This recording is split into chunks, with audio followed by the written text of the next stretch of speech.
ఈ వీడియోలో మనం అకరణీయ సంఖ్యలను గుణకారం ఏ విధంగా చేయవచ్చో నేర్చుకుందాం. మరియు ఆ గుణకారాన్ని సంఖ్యా రేఖపై సూచించడం కూడా తెలుసుకుందాం. దీన్ని ఇంగ్లీష్లో ఏమంటామంటే multiplication of rational numbers on number line. ఇప్పుడు ఒక ఉదాహరణ చూద్దాం.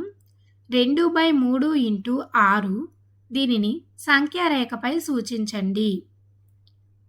2/3 ఇంటూ 6 అంటే అర్థం ఏమిటి? 6లో 2/3 వంతు ఎంత అని అర్థము. దీనిని సాధన చూద్దాం. ఇప్పుడు 2/3 ఇంటూ 6 అంటే 2/3ను 6 సార్లు కూడడం అని అర్థం. అంటే ఈ విధంగా రాసుకోవచ్చు. దీనిని చూడండి, 2 అనేది ఎన్నిసార్లు వచ్చింది మనకు? 6 సార్లు వచ్చింది. కాబట్టి 2 ఇంటూ 6/3గా రాయవచ్చు. 2 ఇంటూ 6 అంటే మనకి ఎంత అవుతుంది? 12 అవుతుంది. కాబట్టి 12/3గా రాయవచ్చు. 12/3 అంటే ఎంత విలువ? 4 వస్తుంది. కాబట్టి 2/3 ఇంటూ 6 అనేది 4 అవుతుంది. దీన్నే మనం ఇంకొక విధంగా కూడా రాయవచ్చు. 12/3ను మనము హారంలో 3 ఉంది కాబట్టి లవంలో కూడా సంఖ్య 3 వచ్చే విధంగా రాస్తే మనకు ఈ విధంగా రాయవచ్చు. 3 + 3 + 3 + 3గా రాయవచ్చు. ఇప్పుడు దీన్ని ఈ విధంగా రాయవచ్చు. 3/3 ఈ విధంగా మనము రాయవచ్చు. అప్పుడు 3/3 మనకు క్యాన్సిల్ అవుతుంది కదా. క్యాన్సిల్ అయితే ఏమవుతుంది? 1 అవుతుంది. ఈ విధంగా అన్నీ క్యాన్సిల్ అయితే మనకు 1 వస్తుంది. అప్పుడు ఏమైంది? 1 + 1 + 1 మనకు మొత్తం 4 వచ్చింది. ఈ విధంగా కూడా మనం చేయవచ్చు. అయితే దీన్ని ఇప్పుడు సంఖ్యా రేఖపై సూచిద్దాం. ముందుగా మనం సంఖ్యా రేఖను తీసుకుందాం. చూడండి, మనం సంఖ్యా రేఖపై ఏ సంఖ్యను గుర్తించాలి? 4ను. అంటే ఈ 4ను నేరుగా మనం సంఖ్యా రేఖపై గుర్తించవచ్చు. కాబట్టి సంఖ్యా రేఖను 0 నుంచి 5 వరకు తీసుకుందాం. అప్పుడు ఈ విధంగా వస్తుంది. 0, 1, 2, 3, 4, 5. ఇప్పుడు మనకు కావలసిన సంఖ్య ఎంత? 4. అంటే ఇక్కడ ఉంది. ఇది మనకు 2/3 ఇంటూ 6 యొక్క విలువ. ఇప్పుడు రెండవ ఉదాహరణ చూద్దాం. 3/4 ఇంటూ 1/2ను సంఖ్యా రేఖపై సూచించండి. ఇది 3/4 ఇంటూ 1/2 అంటే ఏమిటి? గుణకారము. దీనిని ఈ గుణకారం చేసే కంటే ముందుగా చూడండి, 3/4 ఇంటూ 1/2 అనేది 1/2 ఇంటూ 3/4కు సమానం అవుతుందా? ఒకసారి ఆలోచించండి. అది ఇప్పుడు మనం చూద్దాం. ముందుగా మనం 3/4 ఇంటూ 1/2ను గుణకారం చేద్దాం మరియు దానిని సంఖ్యా రేఖపై సూచిద్దాం. దీనిని చూడండి, 3/4 ఇంటూ 1/2 దీని అర్థం ఏమిటి? అంటే 1/2లో 3/4 వంతు విలువ ఎంత అని అర్థము. ఇప్పుడు దీన్ని సంఖ్యా రేఖపై సూచిద్దాం. సంఖ్యా రేఖపై సూచించడానికి చూడండి, సంఖ్యా రేఖను మనం ఎక్కడి నుంచి ఎక్కడి వరకు తీసుకోవాలి అంటే 1/2 అంటే ఎక్కడ ఉంటుంది మనకు? 0కు మరియు 1కి సరిగ్గా మధ్యలో ఉంటుంది. అలాగే 1/2లో 3/4 వంతు అంటే అది ఖచ్చితంగా 1/2 కన్నా తక్కువగా ఉంటుంది. కాబట్టి మనం ఏం చేద్దామంటే సంఖ్యా రేఖను 0 నుంచి 1 వరకు తీసుకుందాం. ఇది 0 మరియు ఇది 1 అనుకుందాం. ఇప్పుడు 1/2 అనేది ఎక్కడ ఉంటుంది? 0కు మరియు 1కి సరిగ్గా మధ్యలో ఇక్కడ 1/2 ఉంటుంది. ఇప్పుడు సంఖ్యా రేఖపై 1/2ను గుర్తించడం జరిగింది.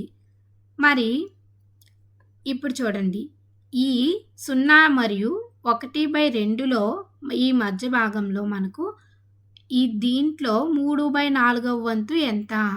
అంటే 0 నుంచి 1/2కు సరిగా 4 భాగాలుగా చేద్దాం. అలాగే 1/2 నుంచి 1 వరకు కూడా 4 భాగాలుగా చేస్తే మనకు ఈ విధంగా వస్తుంది.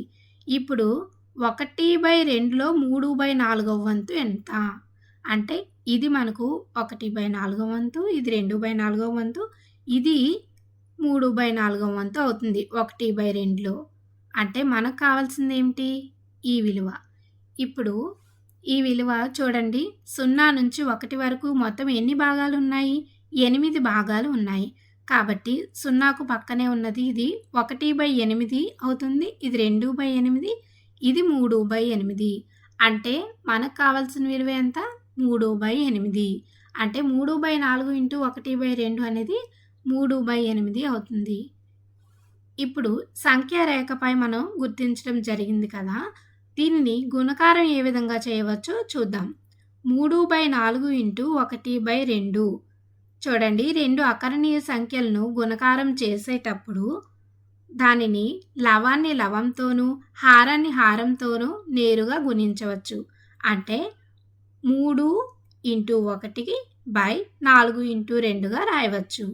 అప్పుడు 3 ఇంటూ 1 అంటే 3, 4 ఇంటూ 2 అంటే 8 అవుతుంది.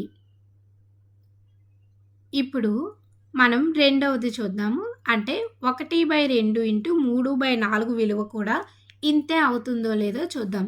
దీనిని ముందుగా సంఖ్యా రేఖపై సూచిద్దాం.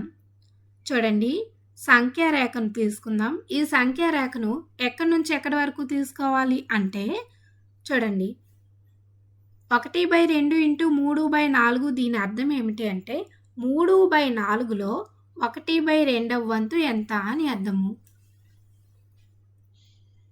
3/4 అనేది మనకు ఎక్కడ ఉంటుంది? 0 నుంచి 1 మధ్యలో ఉంటుంది. అంటే 1 కన్నా తక్కువగానే ఉంటుంది. కాబట్టి ఈ సంఖ్యా రేఖను కూడా 0 నుంచి 1 వరకు తీసుకుందాం. ఇప్పుడు 3/4 అనేది ఎక్కడ ఉంటుంది? ఈ 0 నుంచి 1 వరకు మనం 4 భాగాలుగా విభజించుకుందాం. ఇది మనకు 1/4, ఇది 2/4, ఇది 3/4 అవుతుంది. ఇప్పుడు సంఖ్యా రేఖపై 3/4ను గుర్తించడం జరిగింది. అయితే మనకు కావాల్సింది ఎంత? 3/4లో 1/2 వంతు అంటే ఇది మనకు కావాల్సింది.